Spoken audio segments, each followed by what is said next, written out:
ମୁଁ ଆଜି ବନେଇବାକୁ ଯାଉଛି ମଟନ ଚଟାଚଟ। ଏବେ ମୁଁ ଆପଣମାନଙ୍କୁ ବନେଇକି ଦେଖେଇବି ମଟନ ଚଟାଚଟ କେମିତି ତିଆରି ହୁଏ, ଆଉ ତା ରେସିପି ମୁଁ ମଧ୍ୟ ସେୟାର କରିବି।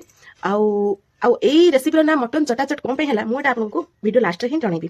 ଯେବେଠାରୁ ଜାନ ତତେ ଲାଭ କଲିଣି ଗଡ୍ ପ୍ରମିସ୍ ତ ପାଇକି ପଗଲା ହେଲିଣି ଜାଗା ଖୋଜୁଛି ମୁଁ ହାଏ ଡେଲି ତତେ ଡେଟିଂ ପାଇଁ ଟିକେ ନେବି ବୋଲି କୁଚି ପଚି ମୁଚି ଲୁଚି କା କୋଉଠି ଲଭୁ ଏ ଧନ କୁଆଡେ Labhu Mallik Mallik mutton pressure cooker ଯୋଉଟାରେ କି ଆମର ଖାଇକି ମୋ ଭାଇ ବୋଧେ ପୁରା ଚାଟି ଦେଇକି ଆದ್ರೆ ମୁଢି ପକେଇକି ଗୋଳି ଦେଇ ଖାଇ ଦେଇକି ଲାଷ୍ଟରେ ପାଣି ଭର୍ତ୍ତି କରିଦେଇଛି। ଆଉ ଏବେ ଆପଣମାନେ ବୁଝିପାରୁଥିବେ ମୁଁ ମଟନଟାକୁ କ'ଣ ପାଇଁ ମଟନ ଚଟାଚଟ କହୁଥିଲି। ଆମ ଘରେ ଯଦି ମଟନ ଯଦି ହେଇଛି ମାନେ କେହି କ'ଣ କରିବେ କହିଲେ ପ୍ଲେଟ୍ରେ ସଜେଇକି ତାକୁ ଭିଡ଼ିଓ କି ଫଟୋ ଉଠିବା ପାଇଁ ତାଙ୍କର କାହାର ବି ଧୈର୍ଯ୍ୟ ନାହିଁ। ସେ ମଟନ ହେଲା ମାନେ ଚଟାଚଟ ଫଟାଫଟ ଗିଳି ପିଟି ଦେଇକି କଣ୍ଟାକୁ ହଜମ କରିଦେବେ ଆଉ ଏଇଭଳିଆ ପ୍ରେସର କୁକରକୁ ତଳେ ପକେଇଦେବେ। ସେଥିପାଇଁ ମଟନ ହେଲେ ଆମେ ମଟନ ଚଟାଚଟ କହୁ, ମଟନ କରି କହୁନା।